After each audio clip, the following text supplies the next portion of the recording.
exercise 10.1 fourth question ಇದೇನ್ ಕೊಟ್ಟಿದ್ದಾರೆ ನೋಡ್ರಿ evaluate ಅಂತ ಕೊಟ್ಟಿದ್ದಾರೆ ಸೊ ಈ ಫಸ್ಟ್ ಕ್ವಶನ್ ನ evaluate ಮಾಡೋಣ ಫಸ್ಟ್ ಕ್ವಶನ್ ಬಂದ್ಬಿಟ್ಟು ಏನಿದೆ 8 power minus 1 into 5 cube whole divided by 2 power minus 4 ಅಂತ ಕೊಟ್ಟಿದ್ದಾರೆ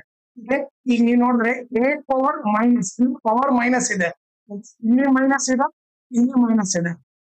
ಫಸ್ಟ್ ಅವ್ರಿಬ್ಬರನ್ನ ಪಾಸಿಟಿವ್ ಮಾಡೋಣ ಪವರ್ ನ ಪಾಸಿಟಿವ್ ಮಾಡೋಣ ಈಗ ನಾವೇನ್ ಗೊತ್ತಂತಂದ್ರೆ ಪವರ್ ನ ಪಾಸಿಟಿವ್ ಮಾಡ್ಬೇಕಂದ್ರೆ ನ್ಯೂಮರೇಟರ್ ಇದ್ರೆ ಅದನ್ನ ಡಿನಾಮಿನೇಟರ್ ತಗೊಂಡ್ಬಂದ್ಬಿಟ್ರೆ ಪವರ್ ಪಾಸಿಟಿವ್ ಆಗುತ್ತೆ ಇವಾಗ ಇದು ಕೂಡ ನೋಡ್ರಿ ಡಿನಾಮಿನೇಟರ್ ಇರೋದು ನ್ಯೂಮರೇಟರ್ ತಗೊಂಡ್ಬಂದ್ಬಿಟ್ರೆ ಪವರ್ ಪಾಸಿಟಿವ್ ಆಗುತ್ತೆ ಇನ್ನು ಉಳಿದಿದ್ದೇನು 5 ಕ್ಯೂಬ್ ಅದು ಪಾಸಿಟಿವ್ ಇದೆ ಸೊ ಅಲ್ಲೇ ಬರ್ದ್ಬಿಡ್ತೀನಿ ಸೊ ಇಲ್ಲಿ ಯಾವ ಫಾರ್ಮುಲಾ ಯೂಸ್ ಮಾಡಿದ್ವಿ a power minus m is equal to 1 by a power m okay ಈಗ ನೀವು ನೋಡಿದ್ರೆ 8 ಪವರ್ 1 ಏನಾಗುತ್ತೆ 8 ಆಗುತ್ತೆ 2 ಪವರ್ 4 ಏನಾಗುತ್ತೆ 4 4 ಸರಿ ಮಲ್ಟಿಪ್ಲೈ ಮಾಡ್ರಿ ಓಕೆ ಏನಾಗುತ್ತೆ 2 2 4 4 2 8 8 2 16 ಆಗುತ್ತೆ 16 ಬರೀರಿ 5 ಕ್ಯೂಬ್ ಏನಾಗುತ್ತೆ 5 ನ 3 ಟೈಮ್ಸ್ ಮಲ್ಟಿಪ್ಲೈ ಮಾಡ್ರಿ ಓಕೆ 5 5 25 25 5 125 ಆಗುತ್ತೆ ಸೊ 125 ಬರೆದ್ರೆ ಈಗ 8 1 8 2 ಕ್ಯಾನ್ಸಲ್ ಆಯ್ತು 125 2 ಏನಾಗುತ್ತೆ 250 ಆಗುತ್ತೆ ಆನ್ಸರ್ ಬಂದ್ಬಿಟ್ಟು ಫಸ್ಟ್ ಕ್ವಶನ್ ಆನ್ಸರ್ ಬಂದ್ಬಿಟ್ಟು 50 ಓಕೆನಾ ಈಗ ನೆಕ್ಸ್ಟ್ ಸೆಕೆಂಡ್ ಕ್ವಶನ್ ಸಾಲ್ವ್ ಮಾಡೋಣ ಓಕೆ ಸೊ ಇದಿಷ್ಟು ಎರೇಸ್ ಮಾಡ್ಬಿಡೋಣ ಇವಾಗ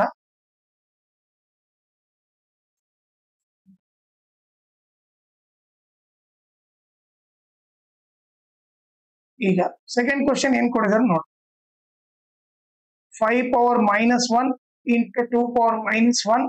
ಇಂಟು 6 ಪವರ್ ಮೈನಸ್ 1 ಈಗ ನೀವು ನೋಡಿದ್ರೆ ಎಲ್ಲವೂ ಪವರ್ ಏನಿದೆ ನೆಗೆಟಿವ್ ಇದೆ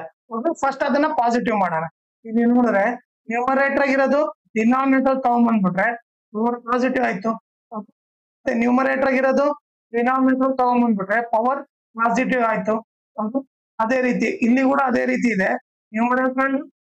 ನೆಗೆಟಿವ್ ಇದ್ರೆ ಅದನ್ನ ಡಿನಾಮಿನೇಟರ್ ತಗೊಂಡ್ಬಂದ್ಬಿಟ್ರೆ ಪವರ್ ಪಾಸಿಟಿವ್ ಆಯ್ತು ಓಕೆ ಈಗ 1 ಬೈ 5 ಪವರ್ 1 5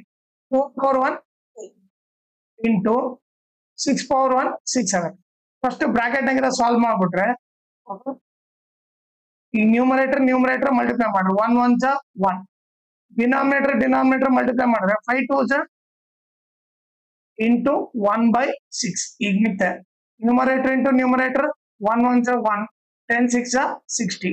ಆನ್ಸರ್ ಬಂದ್ಬಿಟ್ಟು 1 ಬೈ 60 ಓಕೆ ಆಮೇಲೆ ಇದ್ರ ಜೊತೆಗೆ ಇನ್ನೊಂದು ಇಂಪಾರ್ಟೆಂಟ್ ಥಿಂಗ್ ಏನಂದ್ರೆ ಈ ವಿಡಿಯೋ ಡಿಸ್ಕ್ರಿಪ್ಷನ್ ಅಲ್ಲಿ ನಾನು ಇನ್ಸ್ಟಾಗ್ರಾಮ್ ಚಾನಲ್ ಲಿಂಕ್ ಹಾಕಿರ್ತೀನಿ ಟೆಲಿಗ್ರಾಮ್ ಚಾನಲ್ ಲಿಂಕ್ ಹಾಕಿರ್ತೀನಿ ಅದ್ರ ಜೊತೆಗೆ ಎಕ್ಸ್ಪೋನೆಂಟ್ ಅಂಡ್ ಪವರ್ದು ಫುಲ್ ಎಸ್ಎಲ್ ಲಿಂಕ್ ಹಾಕಿರ್ತೀನಿ ಅದನ್ನ ರೆಫರ್ ಮಾಡಿ ಆಮೇಲೆ ಅದ್ರ ಜೊತೆಗೆ ಇನ್ಸ್ಟಾಗ್ರಾಮ್ ಮತ್ತೆ ಟೆಲಿಗ್ರಾಮ್ ಚಾನಲ್ ಫಾಲೋ ಮಾಡೋದ್ರಿಂದ ಏನಂದ್ರೆ ನಿಮ್ಗೆ ಏನಾದ್ರೂ ಡೌಟ್ ಇದ್ರೆ ನೀವು ಪರ್ಸನಲ್ ಆಗಿ ಮೆಸೇಜ್ ಮಾಡ್ಬಿಟ್ಟು ನೀವು ಡೌಟ್ ನ ಕ್ಲಾರಿಫೈ ಮಾಡ್ಕೋಬಹುದು ಆಮೇಲೆ ಏನಾದ್ರೂ ಅಪ್ಡೇಟ್ ಇದ್ರೆ ಕ್ವಶನ್ ಪೇಪರ್ ಸಾಲ್ವ್ ಮಾಡಿರೋದು ನೋಟ್ಸ್ ಕೊಟ್ಟರೆ ಅಪ್ಡೇಟ್ ಇದ್ರೆ ಇಮಿಡಿಯೇಟ್ ಆಗಿ ಗೊತ್ತಾಗುತ್ತೆ ಅದಕ್ಕೋಸ್ಕರ ಇನ್ಸ್ಟಾಗ್ರಾಮ್ ಮತ್ತೆ ಟೆಲಿಗ್ರಾಮ್ ಚಾನಲ್ ನ ಫಾಲೋ ಮಾಡಿ